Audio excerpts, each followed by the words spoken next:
Yesus itu sebagai utusan satu-satunya yang ajaran etika dan moralnya sempurna, Pak. Siapa di dunia ini? Kalau moralnya sempurna, Pak Ben. Kalau moralnya sempurna, bertentangan lagi dia ngamuk di pasar.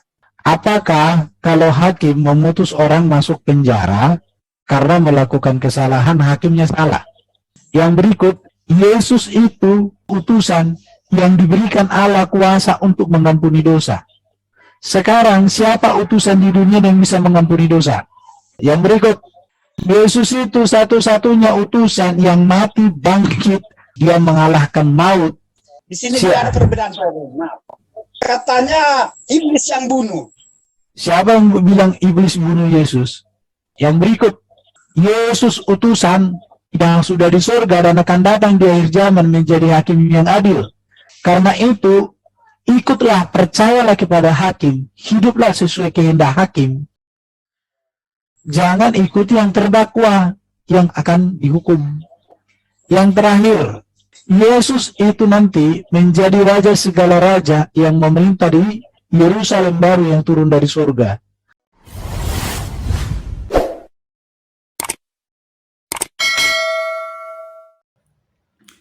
Shalom. Salam sejahtera dalam kasih Kristus. Pada kesempatan ini saya kembali akan membuat satu ulasan sebagai kelanjutan dari bagian yang pertama. Masih tetap dengan judul yang sama, Sukirman calon murtadin, kewalahan menjawab apologet Kristen. Yesus utusan yang lebih hebat dari semua utusan. Bapak Ibu Saudara, untuk memiliki pemahaman yang utuh dan lengkap, silakan saksikan ulasan ini dari bagian pertama sampai bagian terakhir. Karena ini sudah masuk kepada bagian yang kedua, silakan berkenan menyaksikan ulasan di bagian pertama. Tetapi untuk mengingatkan kembali, saya akan mengulang garis besarnya saja. Yesus utusan yang lebih hebat dari semua utusan yang pernah hadir dalam sejarah kemanusiaan di dunia ini. Oleh karena pertama, Yesus lahir dari perawan Maria, bukan hasil hubungan biologis antara Maria dengan Yusuf. Yang kedua, Yesus tidak pernah berdosa. Sekali lagi, untuk mendapatkan keterangan yang akurat, utuh, lengkap terkait dengan kedua poin ini, silakan berkenan menyaksikan bagian yang pertama. Sebelum saya lebih jauh memberikan ulasan terkait dengan judul ini, mari kita saksikan bersama tayangan berikut ini. Pak Sukirman, saya masuk ke poin berikutnya, Pak. Yesus itu sebagai utusan satu-satunya yang ajaran etika dan moralnya sempurna, Pak. Coba, siapa di dunia ini? Moralnya sempurna, Pak Ben. Kalau moralnya sempurna, bertentangan lagi dia ngamuk di pasar. Sekarang gini, apakah kalau hakim memutus orang masuk penjara karena melakukan kesalahan, hakimnya salah? Jadi kalau Yesus marah bukan di pasar, marah di bait Allah. Karena halaman bait Allah yang seharusnya rumah doa bagi bangsa-bangsa dijadikan tempat jual beli. Dan Yesus marah, kenapa? Karena itu tidak sesuai dengan hukum Tuhan, tidak sesuai dengan untuk peruntukannya. Contoh, Pak, kalau saya ibaratnya di rumah Bapak, di depan rumah Bapak jualan, sampai Bapak tidak boleh lagi melakukan aktivitas di rumah Bapak. Bapak marah sama saya. Apakah Bapak jahat? Tidak. Bapak sedang menegakkan kebenaran. Yesus itu utusan yang ajaran etika dan moralnya sempurna, Pak. Yang berikut, Yesus itu pribadi utusan yang diberikan Allah kuasa untuk mengampuni dosa. Jadi dia tidak berdosa, dia berkuasa mengampuni dosa. Sekarang siapa utusan di dunia yang bisa mengampuni dosa? Bapak sebutkan dulu. Yang bisa mendamaikan Bapak dengan Allah di surga. Siapa? Oke, saya jawab tidak ada. Oke. Oke, tidak ada. Tidak akan ada, Bapak. Yang berikut, Yesus itu satu-satunya utusan yang mati, bangkit, dan naik ke surga. Dia mengalahkan maut, dan dia naik ke surga menyediakan tempat bagi orang yang percaya. Pertanyaannya, di sini ada perbedaan. Nah, katanya iblis yang bunuh. siapa yang bilang iblis bunuh Yesus? Ada juga yang katakan ini, makanya ada bentuk. Nah, itu bidat itu yang ngomong itu. Tuhan juga. Dengarkan, Yesus meninggal karena Yesus menyerahkan nyawanya kepada Bapa di surga. Bapa, ke dalam tanganmu kuserahkan nyawaku, kata Yesus. Baru dengan perkataan itu meninggallah dia. Jadi Yesus mati, dia bangkit, dia mengalahkan maut, dia dimuliakan, naik ke surga, menyediakan tempat bagi kita. Pertanyaannya, utusan yang manakah yang sudah bangkit dari kematian, dimuliakan dan naik ke surga, dan menyediakan tempat bagi manusia? Utusan yang mana? Coba sebutkan sama saya. Saya tidak tahu itu utusan. Oke, saya sudah cari. Karena sebelum saya tanya ini kepada Bapak, saya sudah tanyakan pada diriku. Jawabannya tidak ada, hanya Yesus. Yang berikut, Yesus utusan yang sudah di surga dan akan datang di akhir zaman menjadi hakim yang adil, yang memberikan pahala untuk masuk surga dengan mahkota kepada orang yang percaya kepadanya, serta penghukuman masuk neraka bagi orang yang menolak Yesus. Sekarang siapa yang menjadi hakim yang adil di akhir zaman selain Yesus? Sebutkan siapa para nabi yang bisa menjadi hakim yang adil di akhir zaman. Ada? Yang masalahnya di sini, kenapa dituhankan? Oke, nanti saya jelaskan. Kan saya sudah katakan. Oke, nanti saya jelaskan. Nanti saya jelaskan. Saya tidak dituhankan. Oke, saya jelaskan. Di imani aja bahwa dia utusan. Mungkin dari remaja saya sudah. Oke, saya nanti jelaskan arti kata Tuhan. Saya selesaikan dulu. Artinya tidak ada yang menjadi hakim yang adil selain daripada Yesus. Karena itu, ikutlah, percayalah kepada hakim, hiduplah sesuai kehendak hakim. Jangan ikuti yang terdakwa. Yang terdakwa akan dihukum. Yang terakhir, Yesus itu nanti menjadi raja segala raja yang memerintah di Yerusalem baru yang turun dari surga. Pertanyaannya, siapa yang menjadi raja segala raja di dunia, di surga, atau di dalam kerajaan surga itu selain Yesus Kristus? Ada enggak? Gak usah Bapak cari jawabannya, saya sudah cari, enggak ada. Jadi, sekarang saya kasih sama Bapak. Kita berbicara Yesus sebagai utusan Allah. Dia adalah firman Allah. Dia lahir dari wanita perawan. Dia hidup tak berdosa. Dia punya ajaran etika dan moral yang sempurna. Dia berkuasa mengampuni dosa, mendamaikan kita dengan Allah. Dia mati bangkit, mengalahkan maut, menyelesaikan dosa, dan naik ke surga, menyediakan tempat bagi kita. Dia nanti menjadi hakim yang adil. Dia menjadi raja segala raja. Yesus utusan yang demikian. Kalau Bapak temukan ada utusan yang selevel dengan Yesus atau di atasnya Yesus, Bapak layak mengikut dia. Tapi saya pastikan tidak akan Bapak temukan utusan yang ada seperti Yesus. Karena itu saya sarankan Bapak jangan ragu lagi dengan Yesus. Selamat datang di kebenaran. Baik Bapak Ibu Saudara, sekarang saya akan masuk kepada bagian yang ketiga.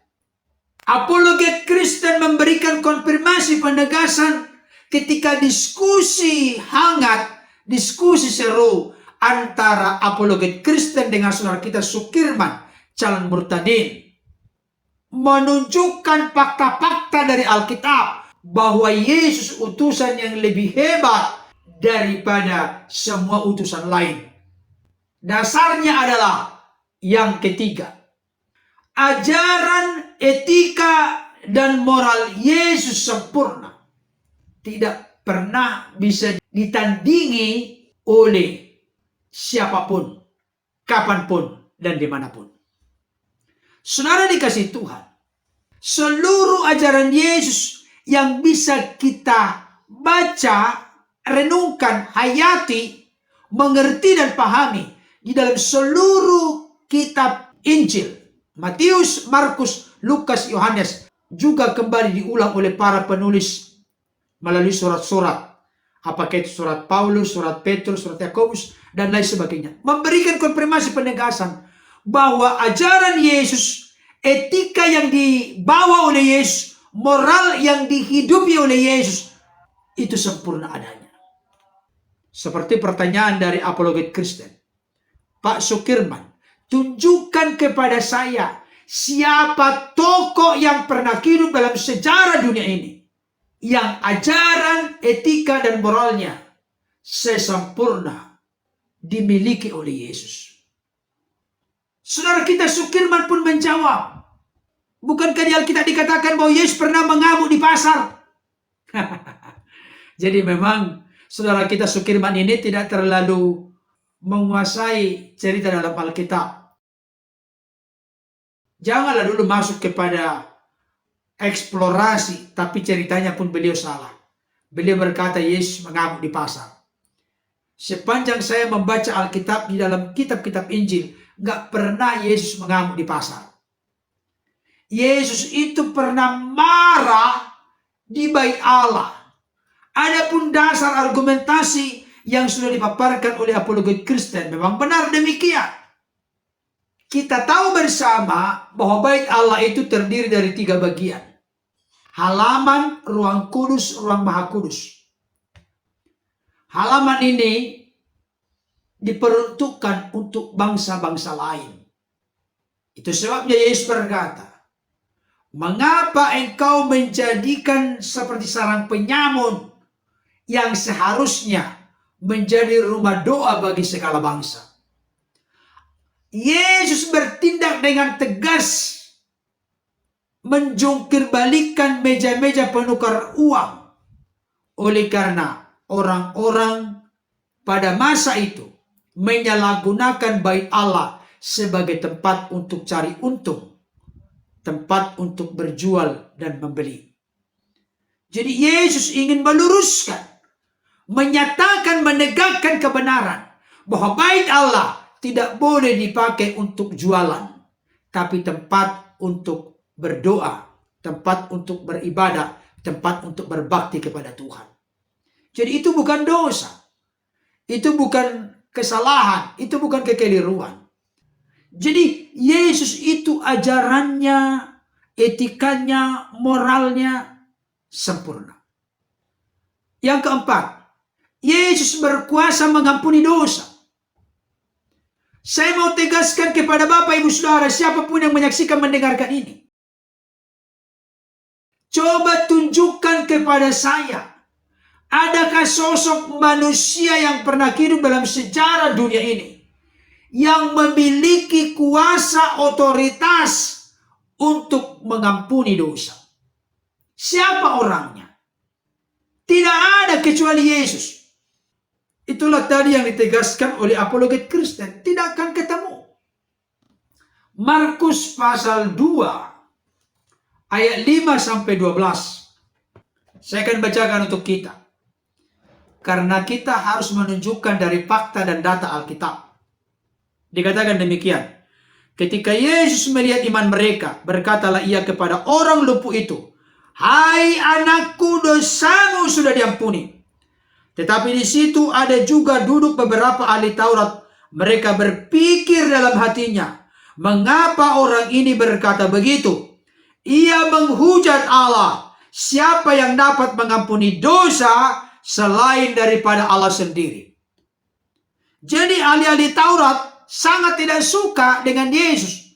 Karena Yesus berkata, hai anakku, dosamu sudah diampuni. Menurut mereka itu menghujat Allah. Karena tidak ada yang berkuasa mengampuni dosa selain daripada Allah sendiri. Ayat 8. Tetapi Yesus segera mengetahui dalam hatinya bahwa mereka berpikir demikian. Lalu ia berkata kepada mereka, mengapa kamu berpikir begitu dalam hatimu? Manakah lebih mudah mengatakan kepada orang lumpuh ini, dosamu sudah diampuni, atau mengatakan, bangunlah, angkatlah tilammu dan berjalan. Tetapi supaya kamu tahu bahwa di dunia ini anak manusia ini gelar sebutan lain bagi Yesus Sang Firman yang telah menjadi manusia, yaitu anak manusia. Saya ulangi kembali. Tetapi supaya kamu tahu bahwa di dunia ini anak manusia berkuasa mengampuni dosa. Berkatalah ia kepada orang lumpuh itu, kepadamu kukatakan, bangunlah, angkatlah tempat tidurmu, dan pulanglah ke rumahmu. Dan orang itu pun bangun, segera mengangkat tempat tidurnya, dan pergi keluar di hadapan orang-orang itu. Sehingga mereka semua takjub, lalu memuliakan Allah, katanya, yang begini belum pernah kita lihat. Ada dua hal penting yang harus Bapak Ibu Saudara soroti, khususnya bagi yang tidak seiman dengan orang-orang Kristen. Yang pertama, ayat-ayat ini memberikan konfirmasi petunjuk kepada kita. Yesus berkuasa mengampuni dosa. Sekali lagi, tunjukkan kepada saya, seperti tantangan dari apologet Kristen yang sudah kita saksikan. Siapa di dunia ini sosok manusia yang pernah hidup berkuasa mengampuni dosa? Yang kedua, di sini Yesus tidak berdoa kepada Bapa, ya Bapa, sembuhkanlah orang lumpuh ini oleh seizinmu, oleh kehendakmu, tidak. Tapi dia berkata dengan otoritas dari dirinya, hai anakku, angkatlah tilammu, berjalanlah. Maka orang lumpuh itu pun berjalan, pulih, sembuh, dan banyak orang memuliakan Allah. Jadi kalau ada kata-kata atau kalimat Yesus, atau kalau yang dipahami saudara-saudara kita Islam, Isa, dia berdoa, dia memohon kepada Allah dengan seizin Allah, dengan kehendak Allah, maka terjadi mujizat. Di sini tidak ada demikian. Dia berkata langsung kepada orang lumpuh itu, bangunlah, angkatlah tempat tidurmu, dan pulanglah ke rumahmu. Maka dia pun bangun, dia berdiri, dia berjalan, bahkan dia pulang ke rumahnya. Luar biasa sekali. Nah, berikutnya yang kelima. Yesus itu mati, bangkit, mengalahkan maut, naik ke sorga, menyediakan tempat bagi orang-orang yang percaya, serta terbuka, merendahkan hati, menerimanya sebagai Tuhan dan Juru Selamat.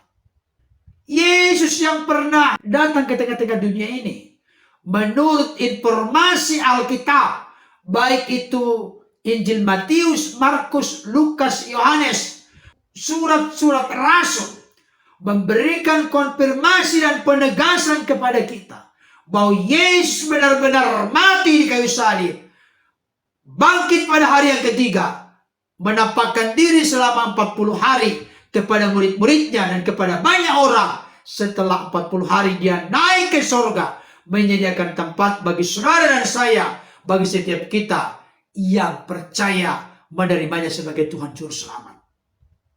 Pertanyaan saya, adakah utusan yang seluar biasa ini? Tunjukkan kepada saya, seperti tantangan dari apologet Kristen. Kalau menurut yang saya mengerti dan pahami, tokoh-tokoh besar yang mana banyak pengikutnya sampai sekarang masih almarhum, masih meninggal. Tapi Yesus telah mati, bangkit, dan naik ke sorga. Amin. Tapi ada pernyataan dari saudara kita, Sukirman. Ada yang mengatakan iblis yang membunuh Yesus. Sangat super ngawur. Saya mau sampaikan pada saat ini, buka hati pikiran kita. Yesus mati bukan karena kehabisan darah. Yesus mati bukan karena dibunuh oleh iblis. Yesus mati oleh karena Yesus menyerahkan nyawanya kepada Bapa. Apakah ada buktinya? Mari kita lihat Lukas 23 ayat yang ke-46. Dikatakan demikian. Lalu Yesus berseru dengan suara nyaring, ya Bapa, ke dalam tanganmu kuserahkan nyawaku. Dan sesudah berkata demikian, ia menyerahkan nyawanya. Yesus mati bukan karena kalah. Yesus mati bukan karena dibunuh iblis. Yesus mati bukan karena kesakitan, karena kehabisan darah. Yesus mati karena dia menyerahkan nyawanya kepada Bapa. Sekaligus pada kesempatan ini saya mau tunjukkan kepada Bapak Ibu Saudara. Yohanes pasal 10 ayat 17 sampai 18 semakin membuat saya, termasuk juga sebenarnya Bapak Ibu Saudara, kagum dan akan terheran-heran. Dikatakan demikian, Bapa mengasihi aku, oleh karena aku memberikan nyawaku untuk menerimanya kembali. Yesus berikan nyawanya untuk menerimanya kembali. Tidak seorang pun mengambil nyawanya daripada Yesus, melainkan aku memberikannya menurut kehendakku sendiri. Aku berkuasa memberikannya dan berkuasa mengambilnya kembali. Inilah tugas yang kuterima dari Bapakku.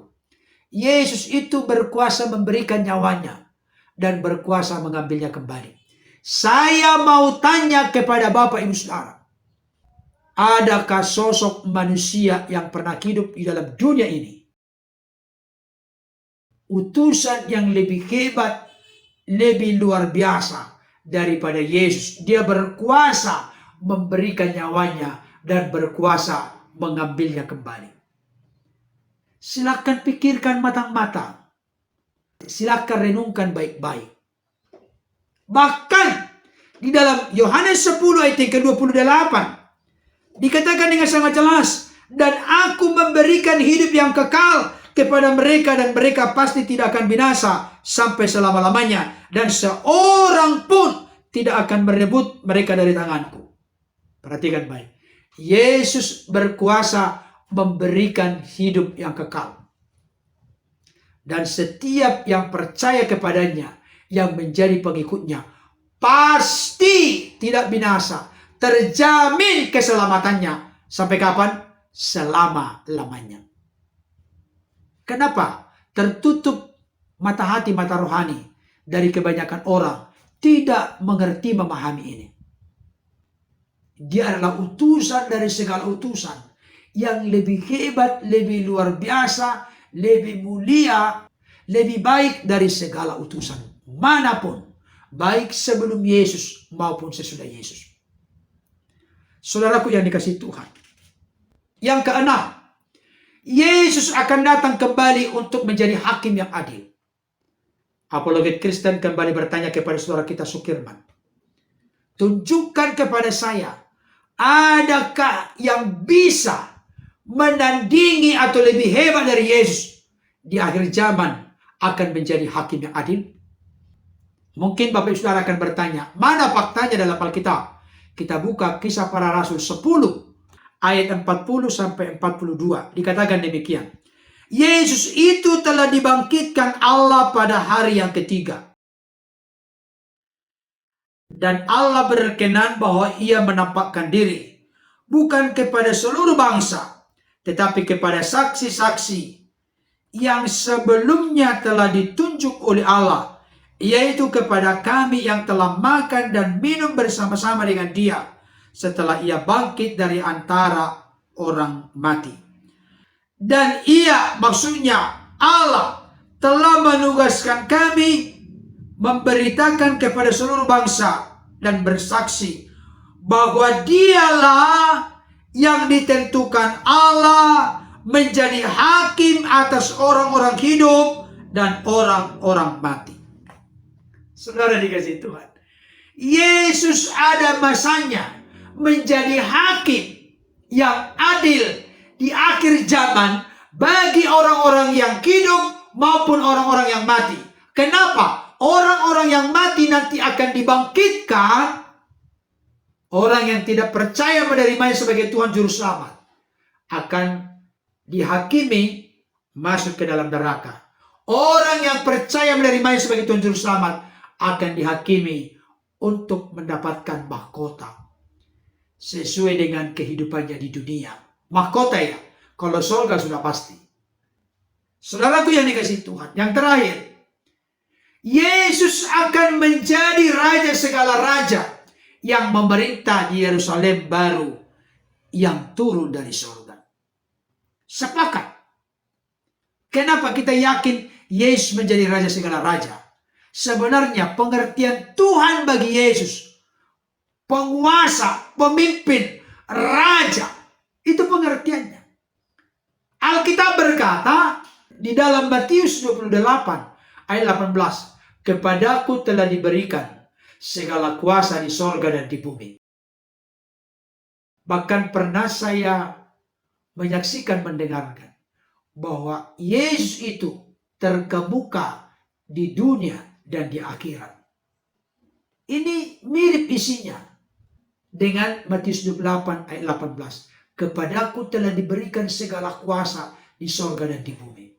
Bahkan Filipi pasal 2 ayat 9 sampai 11 jelas berkata, itulah sebabnya Allah sangat meninggikan dia dan mengaruniakan kepadanya nama di atas segala nama, supaya dalam nama Yesus bertekuk lutut segala yang ada di langit dan yang ada di atas bumi dan yang ada di bawah bumi, dan segala lidah mengaku Yesus Kristus adalah Tuhan bagi kemuliaan Allah Bapa.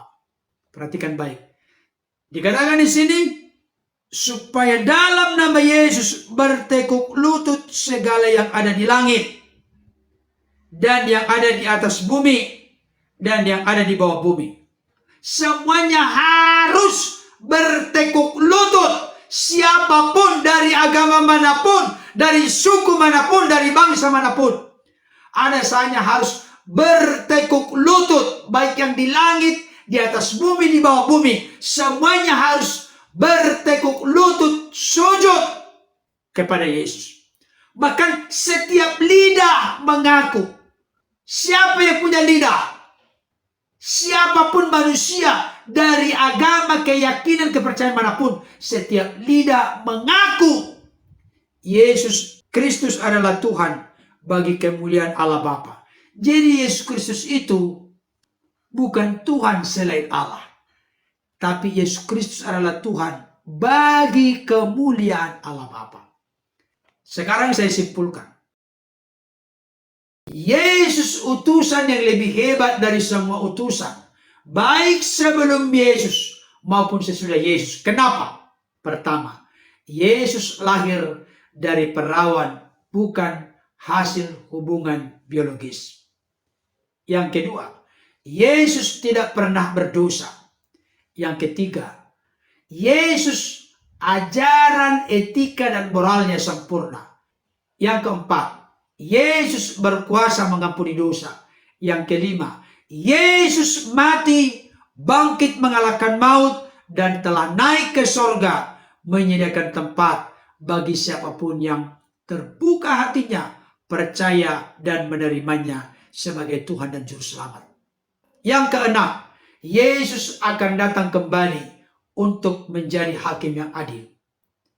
Yang ketujuh, Yesus akan menjadi raja segala raja yang memerintah di Yerusalem baru yang turun dari surga.